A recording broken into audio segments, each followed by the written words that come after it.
protocol to escort His Excellency and invite him to address the Assembly.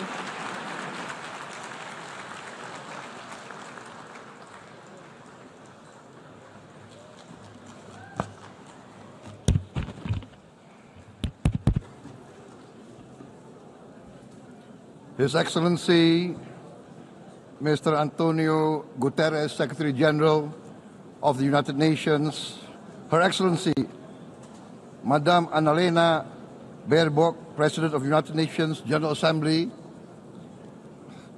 His Excellency, Mr. Moses Abelian, Under-Secretary General for General Assembly and Management, Excellencies, Heads of States, Heads of Governments, distinguished delegates, ladies and gentlemen. It is indeed a great honor for me to stand in this august General Assembly Hall among leaders and representatives who represent almost all of humanity. We differ in race, religion, and nationality, yet we gather together today as one human family. We are here first and foremost as fellow human beings, each created equal, endowed with unalienable rights to life, liberty, and the pursuit of happiness. The words of the United Nations Declaration of Independence have inspired democratic movements across continents, including the French Revolution, the Russian Revolution, the Mexican Revolution, the Chinese Revolution, and Indonesia's own struggle and journey to freedom. It also gave birth to the Universal Declaration of Human Rights, adopted by the United Nations in 1948. All men are created equal was the creed that opened the way to unprecedented global prosperity and dignity. And yet, in our own era of scientific and technological triumphs, an era capable of ending hunger, poverty, and environmental ruin, we also continue to face today grave dangers, challenges, and uncertainties. Human folly, fueled by fear, racism, hatred, oppression, and apartheid, threatens our common future. My country knows this pain. For centuries, Indonesians lived under colonial domination, oppression, and slavery.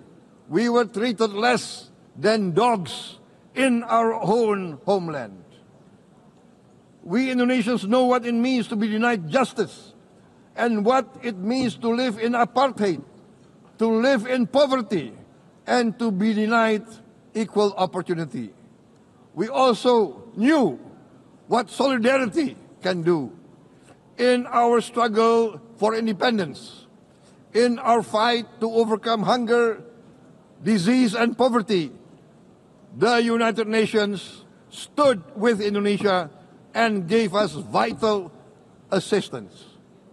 Decisions made here based on human solidarity by the Security Council and this Assembly gave Indonesia independence, international legitimacy, opened doors, and supported our early development through the efforts of the United Nations Children Fund, the United Nations Food and Agriculture Organization, the FAO, the World Health Organization, and many, many other United Nations institutions.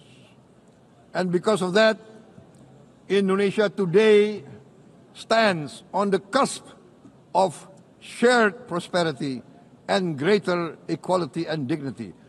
Madam President, Excellencies, our world today is driven by conflict, injustice, and deepening uncertainty. Every day we witness suffering, genocide, and blatant disregard for international law and human decency. In the face of these challenges, we must not give up. As the United Nations Secretary General said, We cannot give up. We cannot surrender our hopes or our ideals. We must draw closer, not drift apart. Together we must strive to achieve our hopes, our dreams. The United Nations was born from the ashes of the Second World War that claimed scores of millions of lives. It was created to secure peace, security, justice, and freedom for all. We remain committed to internationalism, to multilateralism, and to every effort that strengthens this great institution. Today, Indonesia is nearer than ever before to meeting the sustainable development goals of ending extreme poverty and hunger. Because years ago, this very chamber chose to listen and uphold social and economic justice. We will never forget.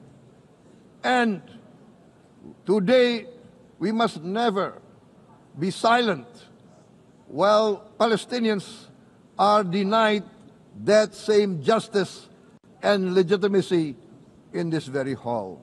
Jelajahi cara baru mendapatkan informasi. Download MetroTV Extend sekarang.